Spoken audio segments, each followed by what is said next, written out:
La cadena Democracia presenta Controversia. Pero estamos retomando con fuerza, cumpliendo las metas previstas. Hay que actuar con la fuerza que se necesita. Controversia. Sería un subsidio directo al consumidor. Una zona de seguridad del Estado. Controversia. Temas relevantes analizados a profundidad. Controversia. Con Miguel Rivadeneira. Comenzamos.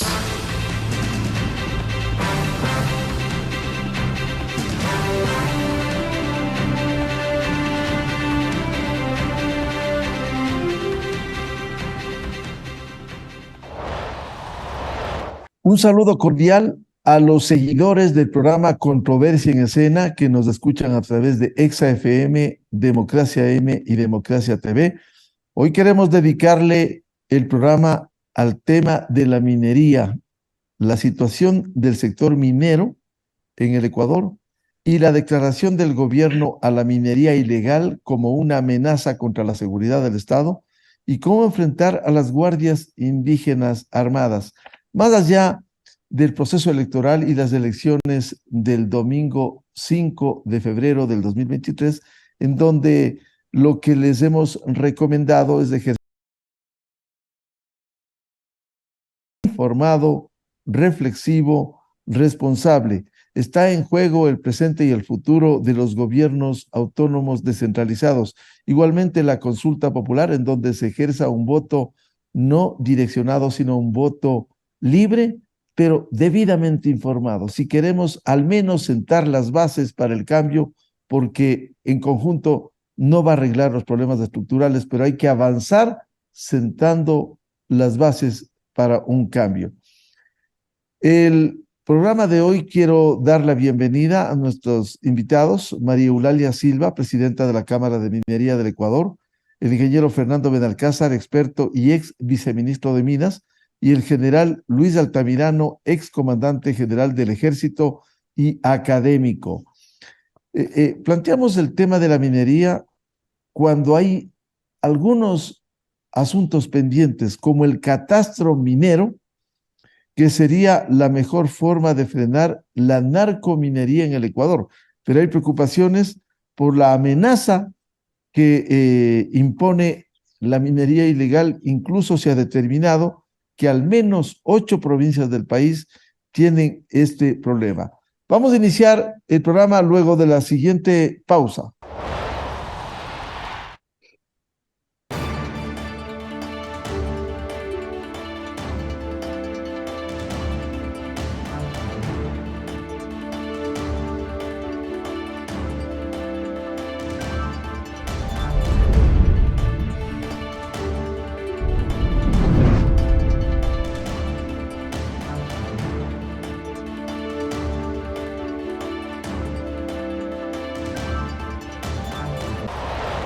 Reiteramos un saludo cordial a los seguidores del programa Controversia en Escena a través de Exa FM, Democracia M y Democracia TV. La bienvenida a nuestros invitados, María Eulalia Silva, presidenta de la Cámara de Minería del Ecuador, ingeniero Fernando Benalcázar, experto y ex viceministro de Minas, y general Luis Altamirano, ex comandante del Ejército y académico.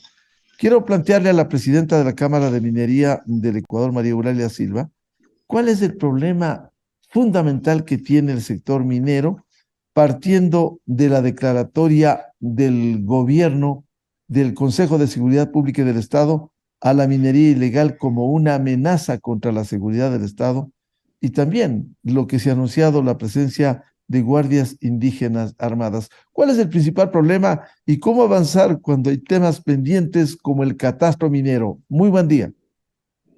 Buenos días, Miguel, encantada de estar en su espacio. Muchas gracias por la invitación. La minería ilegal afecta a todo el país, ya sabemos, están creando pasivos ambientales, se están sustrayendo recursos que nos pertenecen a todos los ecuatorianos y que esos recursos podrían estar traducidos en una serie de beneficios económicos y sociales para las comunidades de influencia y para el Ecuador. Específicamente, ¿cómo afecta la minería ilegal a la industria formal? De muchas maneras. Primero, un tema reputacional. Lamentablemente estamos compartiendo el mismo nombre. Yo veo con muy buenos ojos cómo ahora cada vez más se diferencia la minería responsable de la minería ilegal. Recuerdo que cuando hubo el problema en Zaruma, en diciembre del 2021, los titulares de los medios era Zaruma se hunde por la minería, ¿no? Cuando nos metían a todos en un mismo saco. Yo creo que ahora cada vez más hay una diferenciación entre lo uno y lo otro. Sin embargo, en territorio esto adquiere un matiz distinto. ¿Por qué? Porque las actividades ilegales no es que dejan la contaminación exactamente donde operaron, sino, por ejemplo, en el río, y el río acarrea esa contaminación.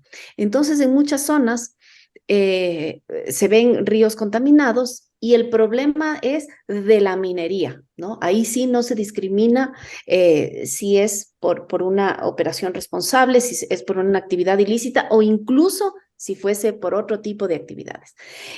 También nos genera muchísimos problemas dentro del territorio porque evidentemente hay primero una descomposición social dentro de las comunidades. La minería se hace en unas zonas que lamentablemente también pueden atraer a ilegales. Entonces las comunidades empiezan a sufrir este tipo de división, ¿no? Inclusive hemos tenido problemas de invasión de ciertas actividades ilegales en concesiones formales.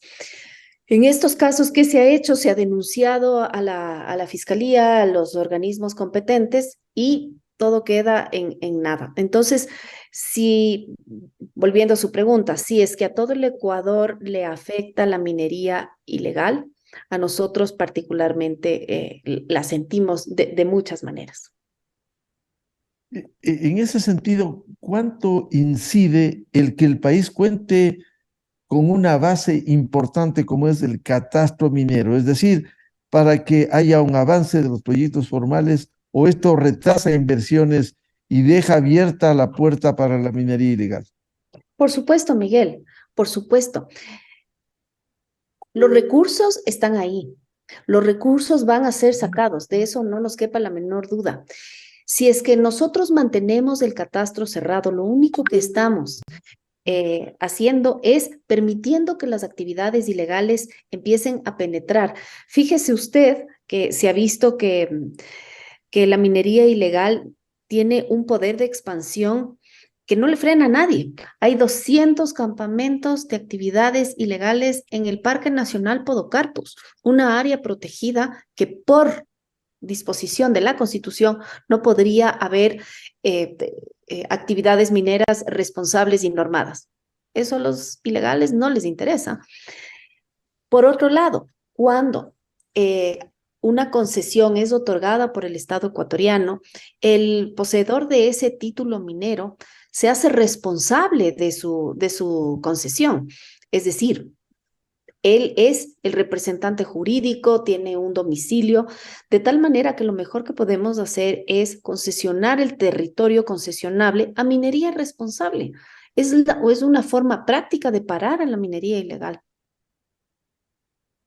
Bienvenido al ingeniero Fernando Benalcázar, ex viceministro de Minas y experto. ¿Cómo enfrentar este problema de la minería ilegal? Hemos hablado tanto de ello, pero ahora el gobierno, a través del Consejo de Seguridad Pública y del Estado, ha declarado como amenaza a la minería ilegal. ¿Cómo actuar en la práctica para enfrentar este tema complejo? ¿Cuánto ha fallado el control también del Estado ecuatoriano, de la Agencia de Regulación y Control Minero? Muy buen día, ingeniero Benalcázar. Buenos días, Miguel. Buenos días a la audiencia. Un gusto estar, como siempre, en su programa. Contestando su pregunta, yo creo que un gran paso, y lo diría único, se ha dado cuando desde el Ejecutivo se toma una decisión como esta. La política pública minera vigente en el país para el periodo 2019-2030, entre sus ejes más relevantes, habla de ese liderazgo. En algunas entrevistas públicas que yo he dado, siempre he dicho la única forma de combatir a la minería ilegal es que el presidente de la República dé este paso, un pronunciamiento tan directo y formal como lo hizo al combate al narcotráfico. Y esto para mí es algo sin precedentes. En los últimos gobiernos no ha habido una decisión como esta, lo cual es absolutamente importante de resaltar. Lo que es clave ahora es llevar a la práctica. Una cosa es la decisión, que es una decisión teórica, y para que esto se concrete necesitan varios componentes claves, entre esos la seguridad que se requiere, el trabajo coordinado con Fuerzas Armadas, con los policías, con la Agencia de Regulación y Control Minero. Entonces, en el último tema, la Agencia de Regulación y Control Minero está en el ojo del huracán, no de ahora, son de los últimos meses. No nos olvidemos que las actividades que se han dado últimamente, y excluyo esto a partir del 31 de octubre, que el ministro Fernando Santos Alvite tomó el control de ese ministerio, y por ende las entidades adscritas a él tienen que alinearse con los principios, valores y filosofía de trabajo que él tiene. Pero la agencia es de dominio público, debate público en todo sentido, ha fallado en los temas de regulación y control por varios motivos. Pero se habla de uno que es común y está a lo largo de todas las actividades donde la minería ilegal ha proliferado. Sin afán de corregir, en el Plan Nacional de Desarrollo del Sector Minero se identificó ya en julio del 2020 que el cáncer de la minería ilegal estaba en 21 de las 23 provincias continentales del Ecuador. Y es ahí cuando vemos esa proliferación, lamentablemente, en el inicio de esta administración, estamos hablando en los meses que arrancan desde mayo del 21 en adelante, y la gente que debe estar ahí para controlar no controla. No nos olvidemos los escándalos públicos. Gente vinculada a la Agencia de Regulación y Control terminaron en la cárcel hace 2 o 3 meses. Los escándalos de la salida de quien fungía como ministro del ramo, vinculados a situaciones, todas ellas movidas por motivación económica muy profunda. Entonces, llevar a la práctica para mí es el real reto que tiene el gobierno, pero si dieron el paso de cumplir con lo establecido en la política pública y además cumplir con ella en el eje 5, que es regulación, control y combate a la minería ilegal, es lógico pensar que el segundo y tercer paso llegarán sin ningún problema. ¿Por qué cree que no ha funcionado los controles en donde debiera haber una política de Estado más allá de un gobierno de turno? Vemos que cada vez que viene nueva administración se anuncia los controles. Lastimosamente no ha habido eficacia en los resultados, ingeniero Benalcázar. El principal problema es que en la Agencia de Regulación y Control debe haber personas que están tanto en la cabeza cuanto en las direcciones zonales con una filosofía clara de honradez, transparencia y de no caer en la tentación del mineral precioso. Eso es evidente. Quizás, ingeniero Benalcázar, ¿no ha habido eso? Yo creo que no ha habido en los últimos meses. Yo creo que no ha habido en los últimos meses y reitero, excluyo bajo la administración del ministro Fernando Santos Alvite, quien está en el proceso de depurar la casa y poner gente de su confianza. ¿Y por qué digo que no ha habido eso? Porque veamos las consecuencias y los resultados.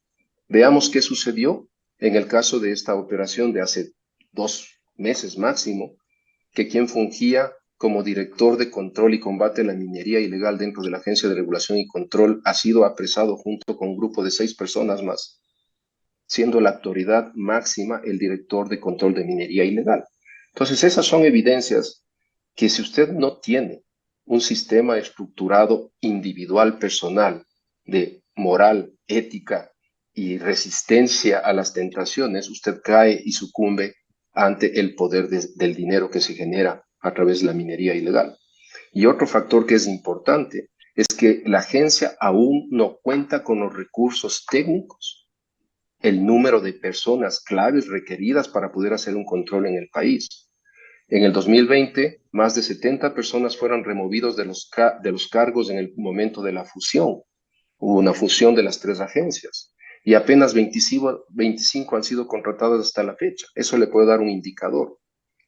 A más de estos controles propios de la Agencia de Regulación que no se dan y los vicios de corrupción que se han hecho evidentes, están las demoras formales en procesos de licenciamiento y permisos vitales para que la minería legal, aquella que debería operar en esas concesiones, pueda hacerlo.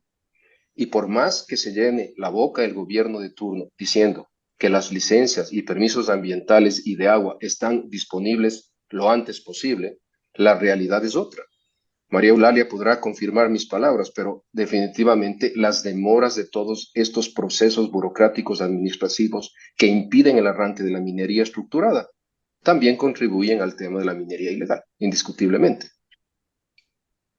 Bienvenido al general Luis Altamirano, ex comandante del ejército ecuatoriano y académico. ¿Cómo enfrentar este tema de la situación del sector minero, la declaración del gobierno? ¿Qué implica el establecer a la minería ilegal como una amenaza contra la seguridad del Estado? Y también cuando públicamente se ha anunciado desde el sector indígena que cuentan con guardias indígenas armadas que pudieran complicar la situación interna. Muy buen día, general Altamirano.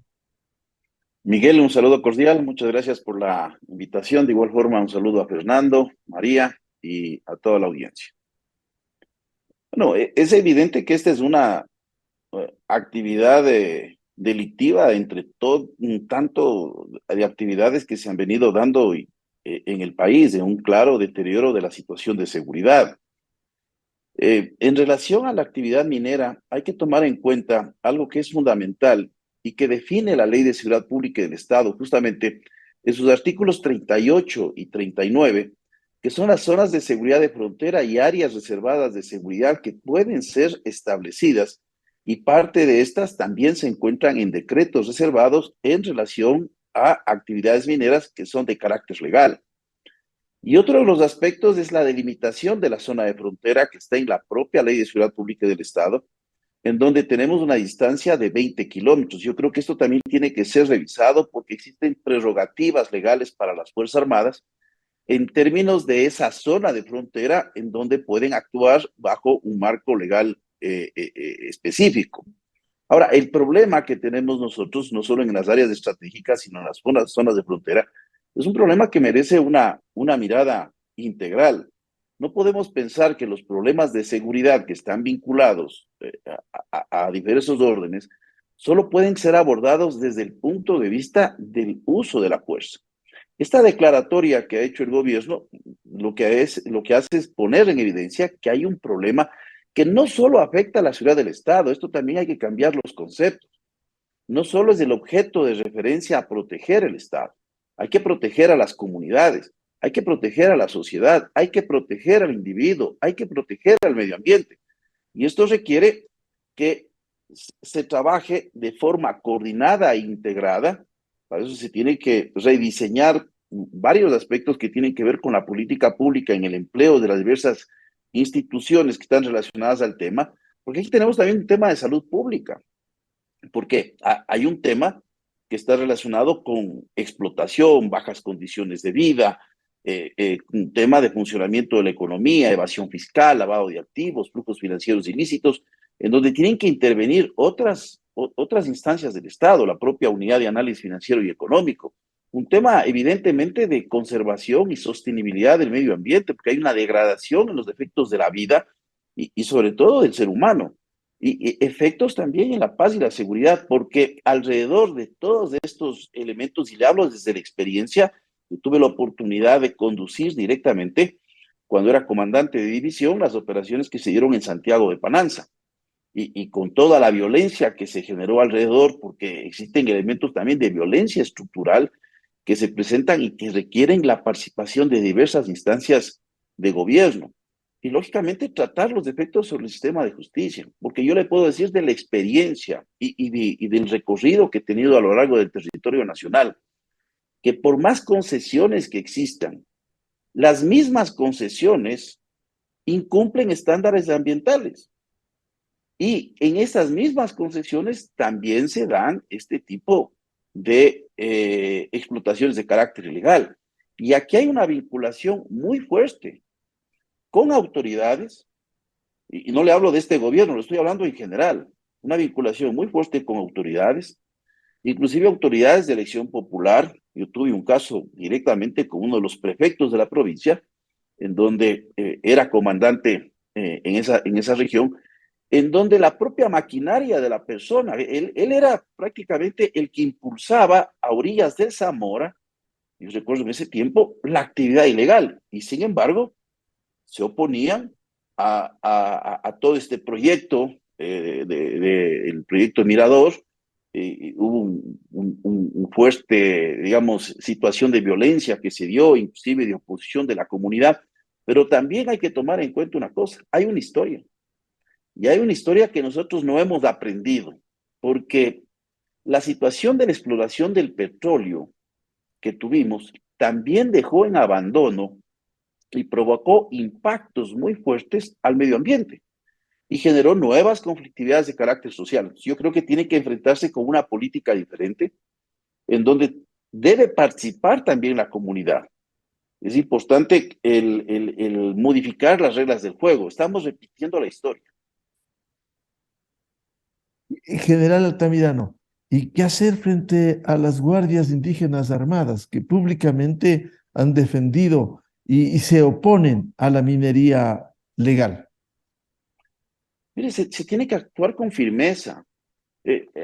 Aquí hay un problema de confusión de derechos, ¿no? El Estado ecuatoriano es el que tiene y detenta el monopolio del uso de la fuerza. Y eso está establecido no solo porque lo menciona la Constitución y los diversos instrumentos de carácter legal. Entonces, sí es fundamental actuar con firmeza, pero el problema del país no solo está en la corrupción, el problema del país está en la impunidad. Porque mire, cuando no tenemos procesos judiciales que por lo menos lleguen a un término y se detente, al final, digamos, se exprese una verdad judicial.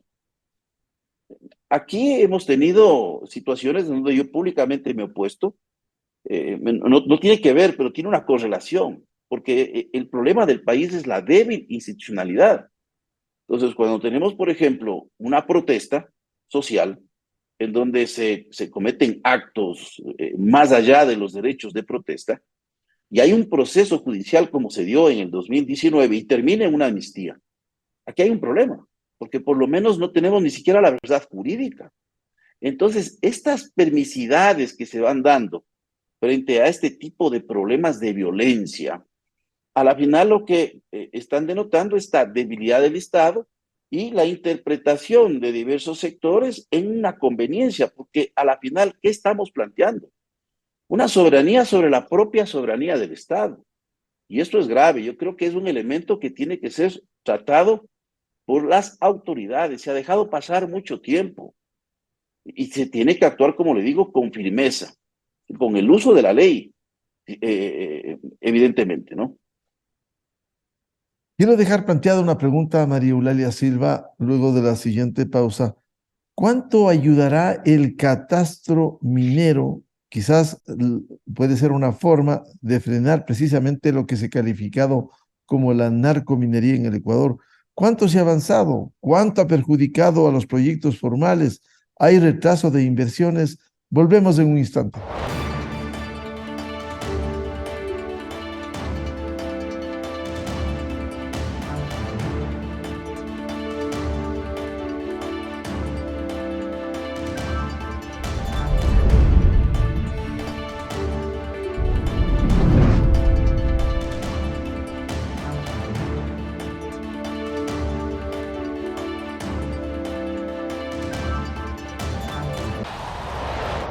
Este es el programa Controversia en Escena a través de Exa FM, Democracia M y Democracia TV.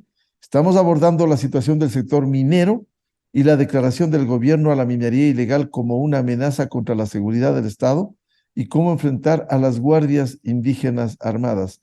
Participan la presidenta de la Cámara de Minería del Ecuador, María Eulalia Silva, el ex viceministro de Minas y experto ingeniero Fernando Benalcázar y el ex comandante general del Ejército y académico general Luis Altamirano. Señora presidenta de la Cámara de Minería del Ecuador, María Eulalia Silva, ¿cuánto va a contribuir el catastro minero para enfrentar precisamente a esta explotación ilegal, irracional, y si impide el avance de proyectos formales, quizás retrasa las inversiones o queda abierta la puerta a la minería ilegal? Definitivamente, si es que ese catastro se mantiene cerrado como desde hace 4 años está cerrado, al no haber territorios encargados a un concesionario, esos territorios van a ser tierra de nadie y se ha visto, no se queda como tierra de nadie, se queda como tierra de ilegales. ¿Cuánto se ha perdido? No sé. Se han perdido 4 años de inversión, si bien la industria ha seguido caminando con los títulos ya otorgados. Recordemos que menos del 8% del territorio nacional ha sido concesionado, por ende, de una manera profesional. No se ha podido explorar más que el 8% del territorio nacional. Hay mucho potencial. Pero ese potencial tiene que estar en manos serias, tanto para exploración como para operación más adelante. Entonces, ya hemos perdido 4 años. Yo me uno a las felicitaciones al gobierno por la potente declaratoria de la semana pasada de declarar a la minería ilegal como una amenaza a la seguridad integral del Estado. Pero definitivamente estamos esperando que esas declaraciones, y confiamos que así van a ser, van a pasar a hechos. Por otra parte, nos llama profundamente la atención cómo algunos grupos de los movimientos sociales han visto con escepticismo o incluso con rechazo de que haya mayor presencia de la fuerza pública en las zonas mineras, ¿no? Ya decía el general Altamirano, una soberanía sobre otra soberanía, ¿no? Lo que están planteando ante las guardias indígenas es una falta de institucionalidad, es un planteamiento de un Estado paralelo que no podemos permitir. La mayor presencia de la fuerza pública en las zonas mineras no se va a convertir en guardias privadas de las compañías mineras. Esa presencia de la fuerza pública es para precautelar la vida y la integridad de las personas de la comunidad.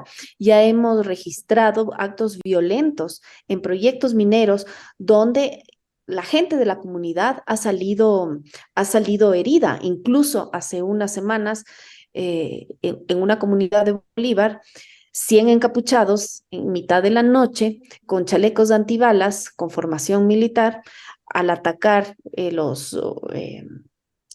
las instalaciones del proyecto minero, hirieron a 15 personas de la comunidad, inclusive quemaron a un perrito, ¿no? El perro murió calcinado. Entonces, imagínense ustedes cómo se sentirán las personas de las comunidades.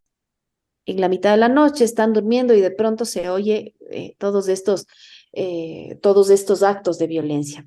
Para eso es la presencia de la fuerza pública en esas zonas. Y a mí personalmente me llama la atención dos cosas. La primera, que estos movimientos sociales estén en contra de que haya mayor protección de la fuerza pública a las comunidades. Y otra cosa que me llama profundamente la atención es que esos movimientos sociales se van contra la minería irresponsable y miran a un lado cuando se trata de minería ilegal. Uno de los hechos que ha sido demandado y que se ha planteado hoy también, que el gobierno declare a los proyectos mineros como zonas reservadas de seguridad. ¿Qué piensa María Eulalia Silva? Pienso, Miguel, que es positivo y también felicitamos el actuar y la declaración del gobierno nacional. Esas zonas son zonas remotas, son zonas donde escasamente hay la presencia de la fuerza pública y que se quiera reforzar esa presencia es positivo. No solo para la minería, no solamente para las empresas mineras, sino y sobre todo para las comunidades, para que las comunidades no vivan en zozobra y no vivan en la vulneración de estos grupos armados, grupos irregulares, por cierto, que están atrás de la minería ilegal y que no quieren que la minería responsable progrese. Ahora, se ha señalado que es fundamental controlar a la minería ilegal, pero también María Eulalia, a la minería legal, ¿cómo darle un control mayor? Decía Fernando Benalcázar, el problema que hay en la Agencia de Regulación y Control Minero, es una debilidad institucional. También la minería legal tiene que ser controlada para evitar con todas las licencias ambientales que cumplan con las normas vigentes en el Ecuador. Sin duda, Miguel, nosotros no queremos una minería ni a sangre y a fuego, ni tampoco una minería mal hecha. Desde la Cámara de Minería del Ecuador, que es el gremio que representa la minería a gran escala, la minería industrial en el Ecuador, nosotros estamos comprometidos con los estándares ambientales y sociales. Si es que existen concesiones formales de cualquier escala que no estén cumpliendo, pues para eso existe el Estado. Tiene que ser, nosotros somos una industria como todas las demás industrias, que está sujeta a la normativa y al control del Estado. Y es el Estado el que tiene que ejercer ese control, sin duda alguna. Pero aquí creo que hay que ser categóricos. Si es que existe alguna excepción, eso no significa que se pare a toda la industria.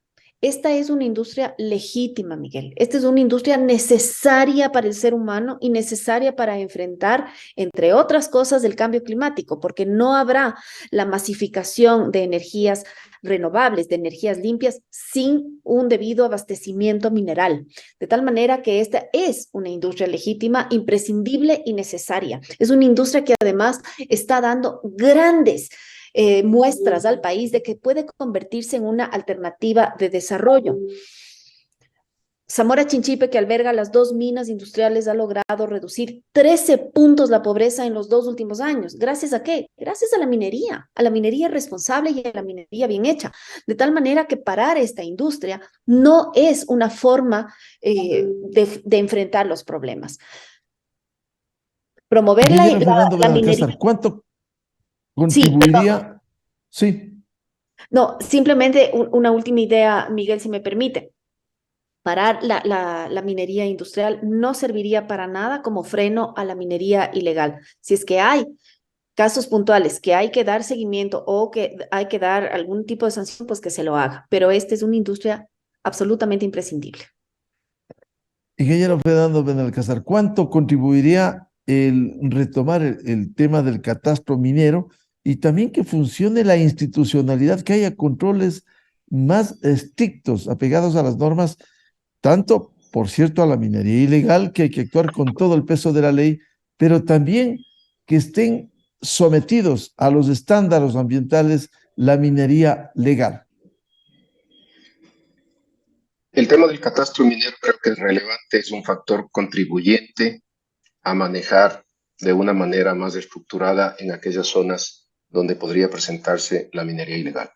No es la solución, no es la panacea, pero por otro lado, el ofrecimiento público internacional que en esta administración se ha hecho con respecto a la reapertura del catastro es algo que, en mi opinión, y he tenido la oportunidad de comentar con algunas autoridades del tema, tendría que darse en los próximos meses, en las próximas semanas. ¿Por qué? A diferencia de lo que sucedió bajo la administración nuestra, que no teníamos recursos, desde el 10 de mayo del 21, es decir, 15 días antes de que llegue este gobierno, el Banco Interamericano ya aprobó y designó todos los fondos requeridos. De esos fondos requeridos, puedo comentar que se ha avanzado en el proceso y la depuración del catastro ha continuado y la adquisición de una plataforma digital, una plataforma computacional a prueba de hackeos está en marcha y será cuestión de algunos meses más. Entonces, la reapertura del catastro es factible hacerlo de una manera estructurada y de una manera lógica. ¿A qué me refiero con lógica? Si el punto de conflicto con los grupos indígenas es el proceso de consulta previa, libre e informada y una ley que se está elaborando o se está preparando, hacer este proceso de apertura del catastro debidamente anunciado, y me atrevería a decir, el propio señor ministro tendría que hacer ese anuncio en Toronto, en la próxima conferencia mundial minera, una de las más grandes, que es el PDAC, lo cual, si esto se va a dar en la primera semana de marzo, creo yo que ellos, si son estratégicamente inteligentes para continuar con el discurso de atracción a la inversión extranjera directa, deberán hacerlo en ese evento. Pero aquí viene el tema de la consulta previa, libre e informada. En el mes de mayo de este año se cumplirán 25 años que Ecuador ratificó el convenio 169 de la Organización Internacional del Trabajo.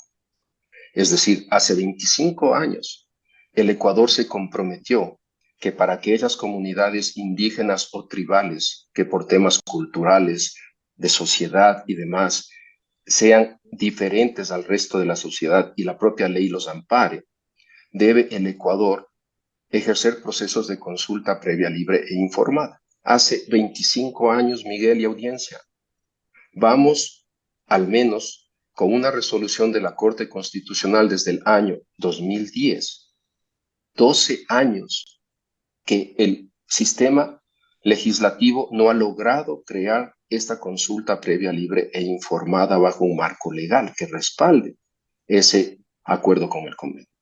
Tarde o temprano, esa demora, que es uno de los grandes logros de la mesa de diálogo número 5, va a traernos problemas, en donde no faltará, como lo han hecho en la Comisión Interamericana de Derechos Humanos, denuncias ante el incumplimiento de no contar con esa ley y el abuso de los derechos de los pueblos indígenas. Y ese es el punto de partida, Miguel, que a mí me preocupa de sobremanera con estas guardias indígenas. Cuando sale un líder indígena joven con una agresividad impresionante en la televisión a decir que ellos son la solución, que ellos son los que permiten que no haya delincuencia ni actividades ilegales en sus territorios, porque ellos sí cuidan, a diferencia del Estado representado a través de la policía y en casos excepcionales con los militares, y que están ahí para impedir que las actividades mineras se den. Comparto 100% la posición del general. Hay una falta de decisión del Estado en estos temas y creo que los pronunciamientos de la semana pasada nos dan una luz de esperanza de que esta vez pueden tomar acciones concretas, porque no puede haber las supuestas guardias, que en mi opinión, en el caso que hizo referencia a María Eulalia, en la provincia de Bolívar, que descarta que muchos de ellos sean parte de esas actividades de ataque al campamento de la empresa que fue afectada, por el nivel de entrenamiento, la formación que tienen, perfectamente pueden ser parte de esos casos. Entonces hay mucho por hacer y confiamos que en este gobierno se va a dar tras la decisión de la semana pronunciada por el secretario de Seguridad. Ingeniero Benalcázar, ¿por qué cree que ha demorado tanto el avance del catastro minero por un lado y por otro, por qué no se impone con mayor firmeza la institucionalidad, el Estado en este tipo de controles y que no aparezcan anuncios de guardias armadas del sector indígena como si aquí se quisiera imponer un Estado por sobre otro Estado? Así es. La respuesta para el tema del catastro minero es muy sencilla. Antes no había recursos. En este gobierno, en esta administración, tuvieron todos los recursos y tuvieron otras intenciones. Cuando formalmente se anunció abrir en diciembre del 2021, pero el 28 de octubre, quien lideraba ese ministerio y hacían todos los anuncios, se vio en el caso de allanamiento e investigación formal de la Fiscalía General del Estado por potenciales vicios de corrupción, cohecho y demás. Entonces, el ministro entrante, en una decisión inteligente, uno de sus primeros pronunciamientos ante la presión del tema de la reapertura del catastro fue: no lo abro, no lo voy a abrir hasta que salga la ley de consulta previa, libre e informada, y posteriormente, un mes y medio después, hizo el comentario que se está terminando el proceso de depuración para una apertura oportuna sin dar fecha, día ni hora. Entonces yo creo que estamos a semanas de que ese catastro se abra porque las condiciones ya lo permiten y servirá de mucho en cuanto a la imagen de la inversión extranjera directa que puede venir al país. Al contrario, el tema de inseguridad, no solo jurídica por las situaciones que son de dominio público, ahora de falta de seguridad física, es un impedimento o una preocupación que todo inversionista nacional y extranjero enfrenta al momento. Y creo que es consciente el señor presidente y el Ejecutivo en general de haber dado los pronunciamientos que se dieron la semana pasada, porque no puede, por un lado, incentivarse la inversión extranjera en foros internacionales, un ministro que ha hecho un excelente trabajo en promover las inversiones, hablarse de una reapertura del catastro minero y tener una inseguridad total en los sitios en donde las actividades se darían. Entonces creo que este último eslabón es el que están intentando cerrar y reitero, al menos yo confío que esta vez pueden haber diferencias. General Luis Altamirano, ¿cómo fortalecer los controles? ¿Ha habido debilidad en la Agencia de Regulación y Control de la minería, pero también el Estado ecuatoriano a través de las acciones frente al aparecimiento, al anuncio, a la promoción desde los mismos sectores de las guardias indígenas armadas? Miguel, sí, Miguel, es importante que nosotros consideremos que la seguridad abarca una serie de acciones en todos los órdenes, como le mencioné. Hoy estamos frente a una situación bastante delicada de penetración de actividades criminales en estructuras estatales, no solo hablo del Ejecutivo, la Asamblea, la función judicial y los gobiernos autónomos descentralizados. Entonces, es necesario trabajar en medidas estructurales que permitan cambiar esta realidad. Y uno de estos elementos es la necesidad de crear una policía judicial totalmente independiente a la Policía Nacional. Ese es un tema del cual no se habla. Esos son golpes de timón que pueden modificar y generar contrapesos institucionales, porque hemos visto lastimosamente los eventos que se han dado recientemente en la Armada del Ecuador y lógicamente otros que ha tenido que afrontar Fuerzas Armadas, y no se diga la Policía Nacional, en donde tenemos una tasa de aproximadamente 0,89 policías por día que se vinculan ya sea en actividades de delincuencia común, de crimen organizado y otros que están totalmente reñidos con la labor que tiene que tener un policía. Por las experiencias que he vivido, hay vinculaciones muy serias de sectores políticos, pero no hay investigación al respecto. Mire, el caso de Buenos Aires, en donde prácticamente mi labor fue el sostenimiento logístico desde el ejército de estas actividades y posteriormente cuando ya asumí las funciones de comandante general del ejército, tuve la oportunidad de visitar, conocer y hablar con la gente del sector. Uno se queda abismado que estos hechos que relatan no hayan llegado a una investigación de determinación de responsabilidades. Solo imaginémonos que en esa famosa ciudad de plástico, el orden era mantenido por un ex miembro de las Fuerzas Armadas de alta jerarquía que había reclutado a personal militar y policial. De esto no se ha dicho absolutamente nada. Entonces, es gravísimo. Y hubieron vinculaciones de personal militar y vinculaciones de personal de Policía Nacional. No hay que olvidarse que parte de un cargamento con material mineralizado fue detenido en la vía y esto se debió simplemente a una disputa que se daba entre policías y militares. Entonces se necesita generar contrapesos institucionales. Esto no es simplemente decir vamos a reforzar los controles internos en instituciones en donde existe este fenómeno de la jerarquía paralela. Es necesario tener controles interinstitucionales con la presencia de otras instituciones, porque es posible que los procesos de investigación o los procesos preventivos inclusive puedan ser burlados y esto genera mayor transparencia para enfrentar este tipo de situaciones. Ahora, todos los problemas de minería que nosotros de minería ilegal que estamos viviendo no están vinculados con el narcotráfico. Ya tenemos sí una presencia muy fuerte. Mire, esta organización delictiva, Los Lobos, prácticamente es la que tiene el control y ejercicio de la violencia en Buenos Aires. Organización que sí está vinculado con el microtráfico y la prestación de servicios a carteles internacionales.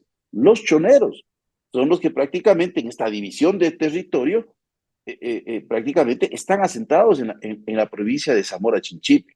Entonces, ¿qué es necesario hacer? Primero, tomar en consideración de que esta no es una solución que la van a dar las Fuerzas Armadas, así se declare áreas estratégicas o se extiendan las zonas de frontera. Porque hay que tomar en cuenta que algo es muy importante. La mayor concentración de la actividad minera ilegal está en las zonas de frontera. Y hay que tomar en cuenta que en las zonas de frontera, si no me equivoco, hay más de 1.050 concesiones. Entonces, es importante tomar en consideración porque se aprovecha justamente la frontera no es una línea, es un espacio de intercambio comercial, de intercambio humano, de cultura. Entonces se aprovecha justamente estos espacios en donde existe una débil presencia estatal. Justamente si revisamos, por ejemplo, las situaciones de delincuencia, hoy Sucumbíos y Esmeraldas, por ejemplo, por señalar, son de las provincias que tienen los más altos índices en términos de tasas de homicidio. Lo propio la provincia del Oro. Entonces sí llama la atención. Pero si es que no se trabaja, Miguel, en un programa en donde también revisemos nuestra historia, es decir, desarrollemos un modelo de gestión que permita beneficiar a la comunidad, generando oportunidades de trabajo, generando la oportunidad de participar en los servicios que necesitan las actividades mineras, en la distribución inclusive de regalías controladas, auditadas a través de los gobiernos locales, para que ellos sean copartícipes de ese desarrollo. Le dice una persona que en un momento determinado sirvió por varias ocasiones en el oriente ecuatoriano. Y yo recuerdo de teniente, caminábamos en el Odazal, me acuerdo en el Coca, de donde se sacaba el petróleo, prácticamente la comunidad y todos estos polos de desarrollo que se iban dando alrededor, pues vivían situaciones deprimentes. Es decir, recuerdo mucho que se hablaba, no se ha sembrado el petróleo. Entonces, hay que sembrar la minería. Yo he estado hace poco tiempo, cuando ejercía funciones, en las provincias de Morona, Santiago y de Zamora, y no quiero hablar de las compañías, pero se ve cómo a veces se excluye la mano de obra local. Yo recuerdo que en uno de estos recorridos se me hacía mención de que antes ocupaban los hoteles y generaban, lógicamente, los servicios de alimentación y todo esto, pero después se vuelven autosuficientes y tienen contratación inclusive de mano de obra extranjera. Entonces, hay que poner todas estas regulaciones porque es necesario que la comunidad también se beneficie, porque al final la actividad minera ilegal es toda una panacea y es un verdadero sueño frustrado de quienes trabajan en estas actividades. Yo recuerdo los casos de Nambija, cuando era oficial subalterno, personas que tenían unos salarios, unas economías que también crecían en términos de precios de los productos, y prácticamente eran personas pobres que terminaban pobres. Y ahí sí, los grandes cabecillas, los grandes articuladores de estos negocios, es lo que básicamente se llenaban los bolsillos. Entonces hay que tener una visión, yo digo, de carácter integral, un modelo de gestión en donde la comunidad sea partícipe. Vamos a hacer una nueva pausa y volvemos con María Eulalia Silva, presidenta de la Cámara de Minería del Ecuador.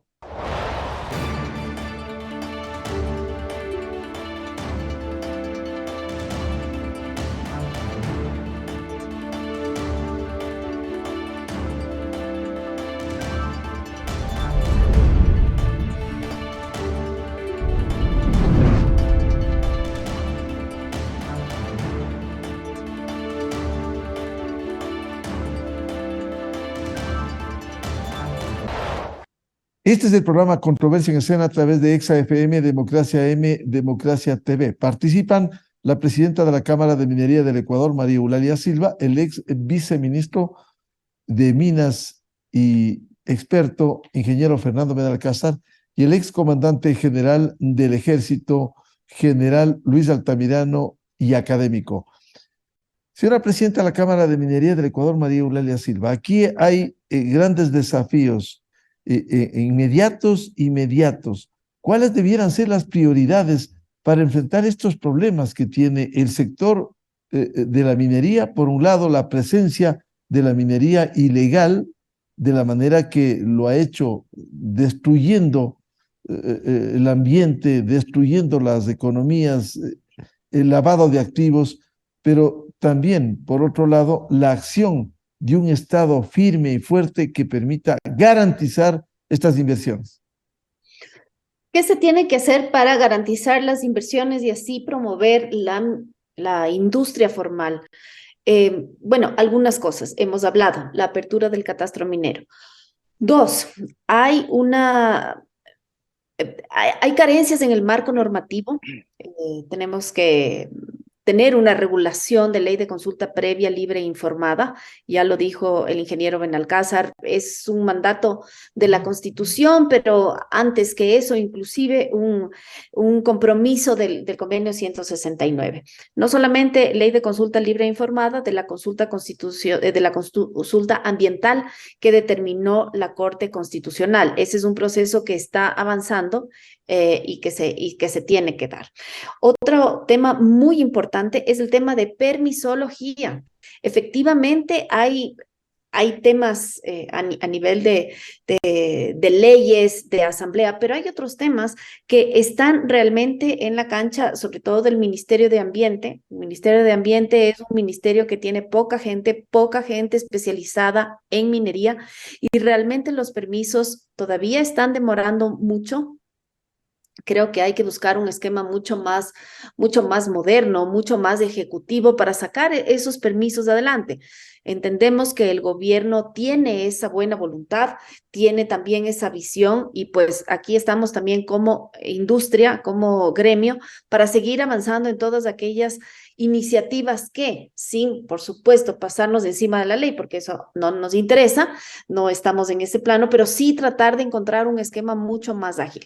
Otro tema absolutamente importante es la seguridad física y la seguridad jurídica que se dé a la industria. Estamos convencidos de que este es un gobierno pro inversión, pro industria. El presidente Lasso ha manifestado su apoyo a la minería responsable dentro y fuera del país. Sin embargo, la política minera no es solamente la política que corresponde a un gobierno, es la que corresponde a un Estado. Todas las funciones del Estado deberían estar encaminadas a frenar la minería ilegal, a brindar seguridad jurídica, porque cuando existen temas que ponen en jaque a la seguridad jurídica en la industria minera, en realidad todas las industrias y todas las inversiones están afectadas por eso.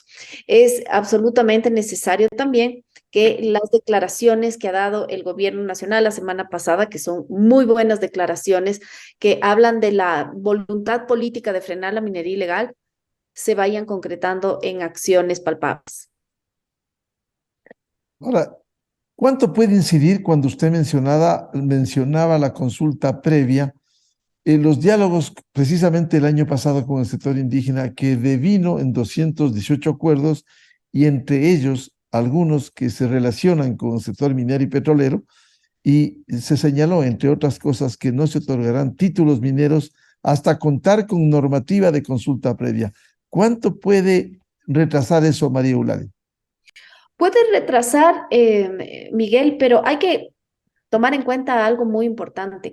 No todo el territorio ecuatoriano, o siendo más específica, no todo el territorio concesionable es sujeto de consulta previa. La consulta previa es un mecanismo que se aplica para proyectos extractivos en cuyo territorio existan pueblos, comunas, comunidades, nacionalidades indígenas, afrodescendientes o montuvias debidamente reconocidas, ¿no? No se trata de que ahora un grupo nos juntamos y nos autodeclaramos ancestrales y por ende nos tengan que hacer una consulta previa. No funciona así. No lo digo yo, la consulta previa no es una novelería de la Constitución del 2008. La consulta previa es un mecanismo establecido por el convenio 169 desde hace 25 años.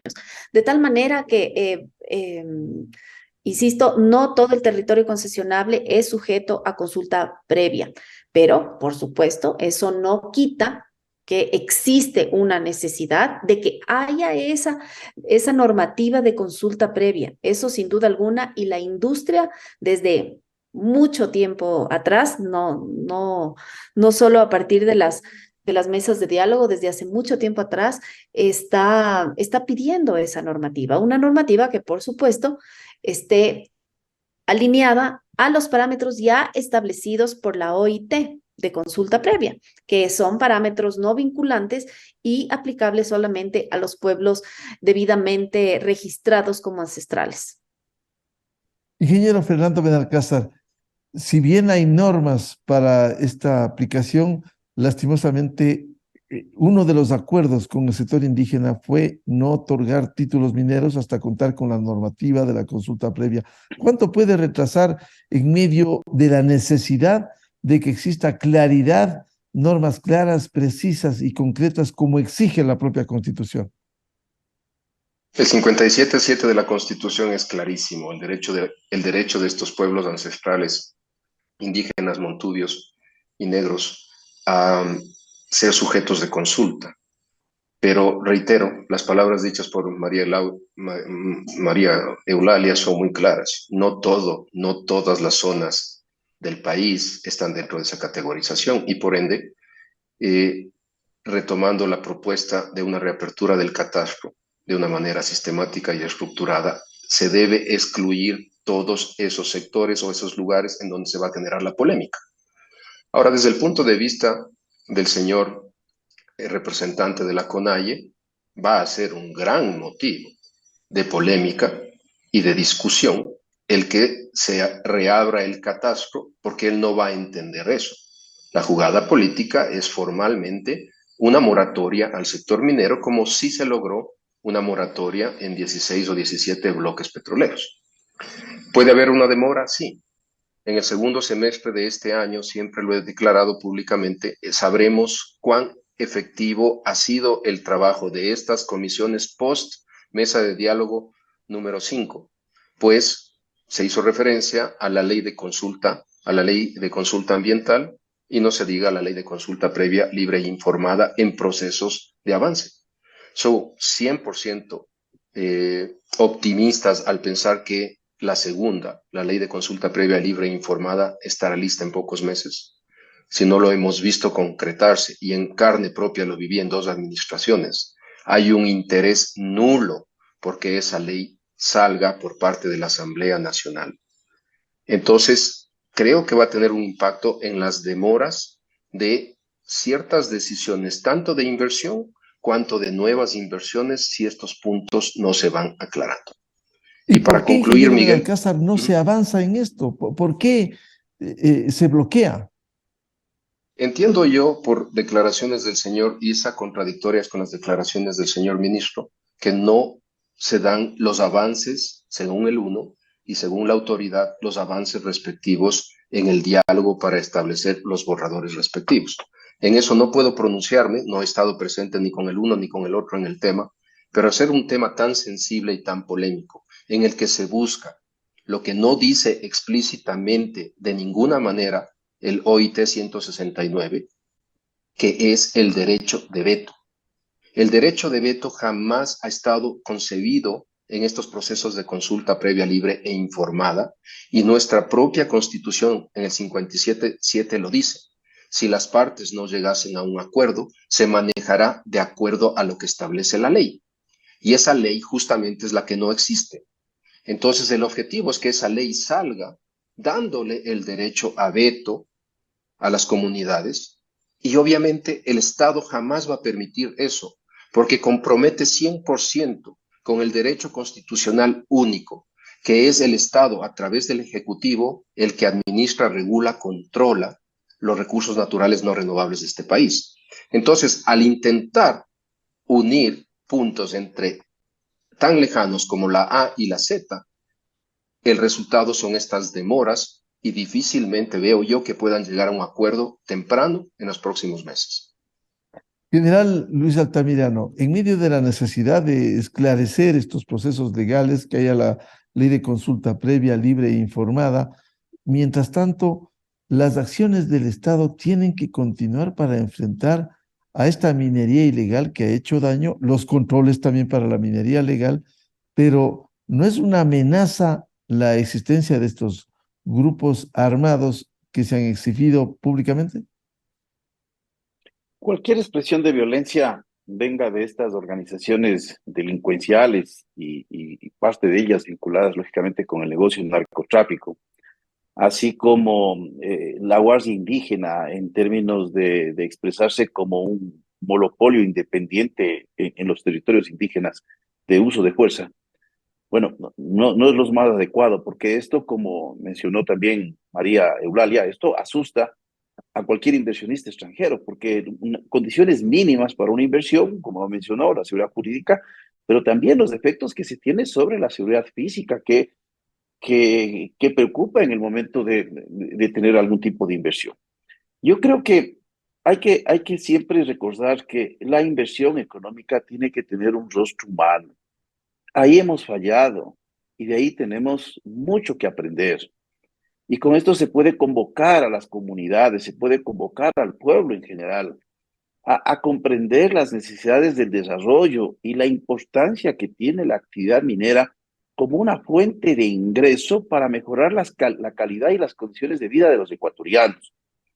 Pero es necesario que el Estado tome acciones firmes. Por eso yo creo que es importante esta declaratoria, porque esto se nos está yendo de las manos.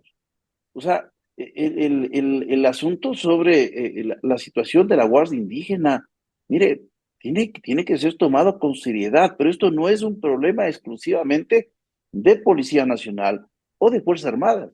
Este es un problema que tiene que ver con el Estado en todas sus instancias y sobre todo con el funcionamiento adecuado de un aparato judicial que tiene que responder a la norma y no responder a intereses políticos o a intereses inclusive obscuros. De cualquier manera, el Estado debiera actuar con mayor diligencia, general Altamirano, y hacer prevalecer la ley.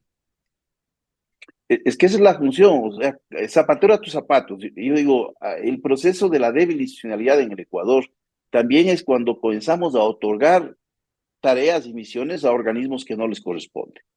Fuerzas Armadas aquí tiene un rol, pero hay que recordar que hay que trabajar en estos controles internos, reforzar con controles interinstitucionales, desarrollar las capacidades militares a la naturaleza de su misión y en esas capacidades multipropósito apoyar a otros organismos del Estado.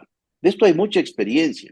Entonces hay que trabajar en estructura, doctrina, pero se requiere también un ejercicio del control político de las instituciones de seguridad, porque caso contrario también podemos tener miradas particulares desde los sectores de seguridad, cuando a la final es y parte de una decisión de carácter político. Firmeza yo creo que es algo que ya no se puede dejar de tener en este caso. Firmeza frente a este tipo de situaciones de violencia de todos los órdenes que estamos viviendo en el país y que lógicamente se expresan también en lo que es la minería ilegal. ¿Qué espera el sector formal y cuáles debieran ser las prioridades, si puntualizamos, María Eulalia Silva? Miguel, apertura del catastro minero.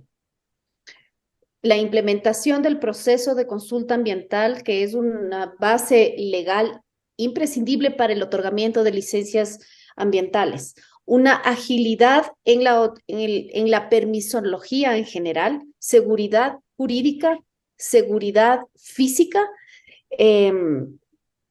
y también el tema de la consulta previa, libre e informada. Ingeniero Fernando Benalcázar, ¿cuáles debieran ser las prioridades y qué debe esperarse del Estado frente al sector minero? Lo mío es más sencillo, lo mío va un poquito a nivel macro. Cuando el presidente saca su decreto ejecutivo 151, fui uno de los primeros que felicitó y admiró la decisión de hacerlo porque él emitía un plan de acción. ¿Cuándo se requiere un plan de acción? Cuando él en sus propios considerandos reconocía que el país contaba con una política pública de Estado, no una política pública del gobierno que terminó, que era la política pública minera 2019-2030, y en el mismo considerando reconoce la existencia del Plan Nacional de Desarrollo del Sector Minero 2020-2030, y su plan de acción lo que hacía es complementarlas.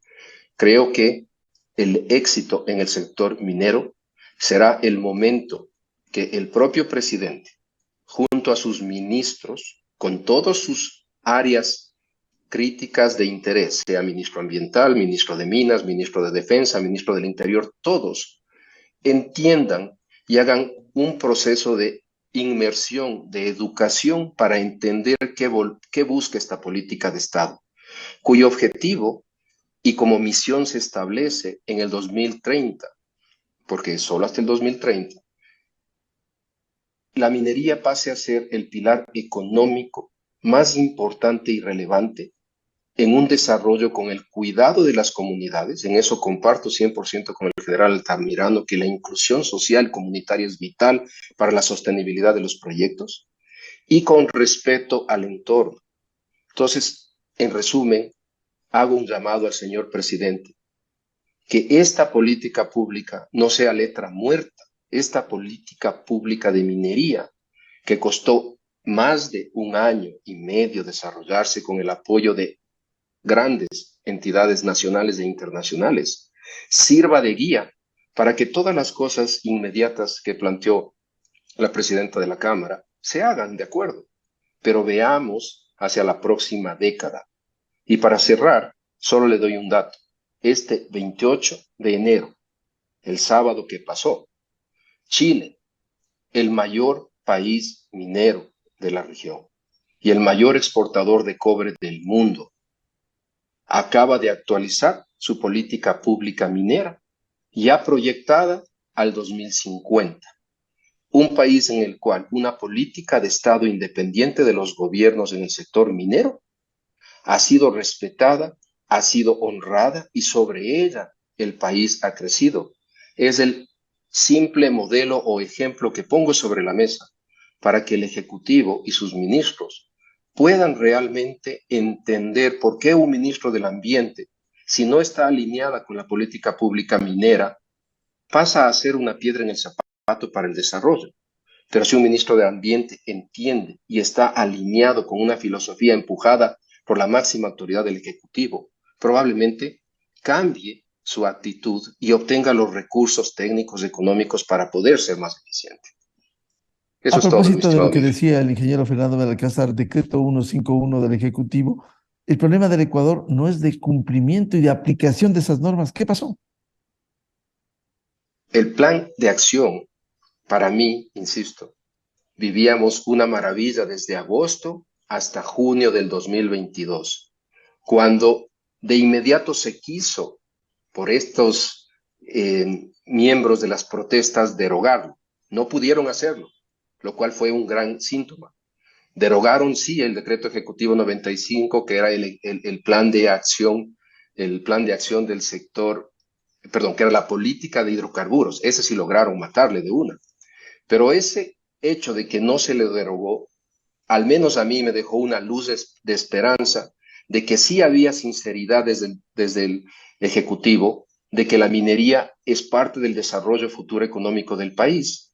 Y pese a que se llegó al acuerdo de paz en junio, a finales de junio del 2022, y se pusieron una serie de dificultades y trabas para el desarrollo del sector minero, con las declaraciones últimas que dio el presidente en Davos o con las declaraciones que dieron su ministro de Seguridad, el secretario de Seguridad la semana pasada, renace la esperanza de que hay un marco, hay una política, hay un plan, y el gobierno sí se da cuenta que con 2.700 millones de dólares de exportación, que cuando yo fui parte de inauguración de esas minas en el 2019, no se exportaba más de 230 millones. Sí estamos hablando más de 12 veces del valor.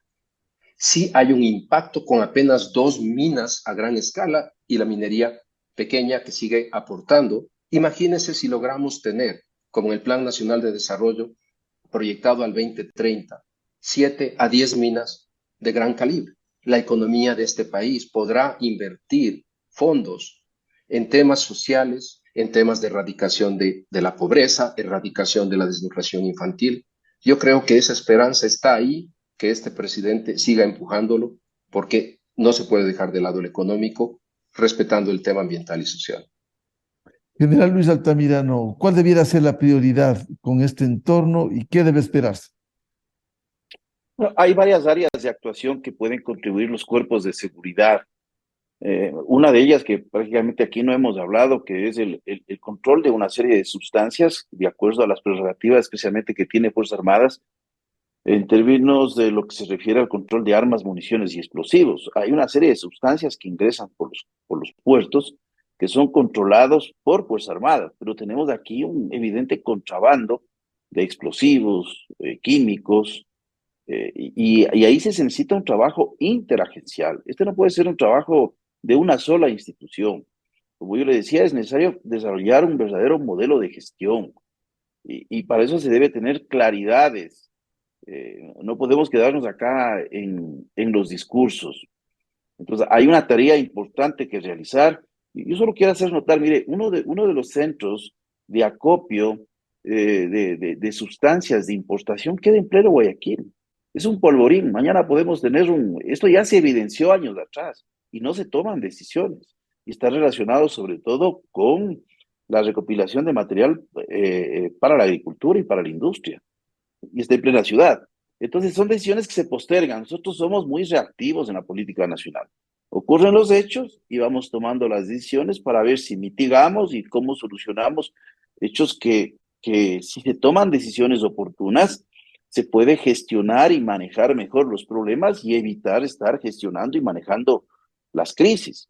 Y uno de estos es el tema de la Guardia Indígena, uno de estos es este crecimiento exponencial que hemos tenido del crimen organizado por políticas que no han sido las más adecuadas. O sea, la estructura de seguridad del país debilitada, y debilitada porque se tomaron decisiones, yo digo, en el gobierno anterior de eliminar un ministerio coordinador que tenía grandes funciones, y se toman simplemente porque hay revanchas políticas.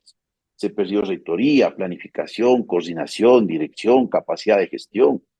Entonces, ese es el Ecuador, dos pasos adelante, uno atrás, y ojalá que ahora haya una verdadera política de Estado, como mencionó María Eulalia, y de igual forma con los deseos y la experiencia que tiene Fernando en esto. Eso le puedo decir, Miguel.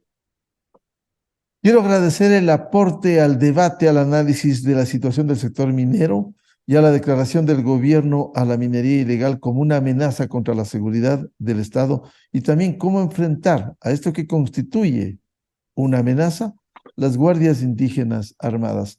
Muchas gracias a la presidenta de la Cámara de Minería del Ecuador, María Eulalia Silva, al ingeniero Fernando Benalcázar, experto y ex viceministro de Minas, y al general Luis Altamirano, ex comandante del Ejército y académico. Muy amables, muy buen día. Buen día, muchas gracias. Muchas gracias, muchas gracias. Muchas gracias. Con esto cerramos el programa Controversia en Escena a través de Exa FM, Democracia M y Democracia TV. Les deseamos a todos un feliz fin de semana. Muy buen día.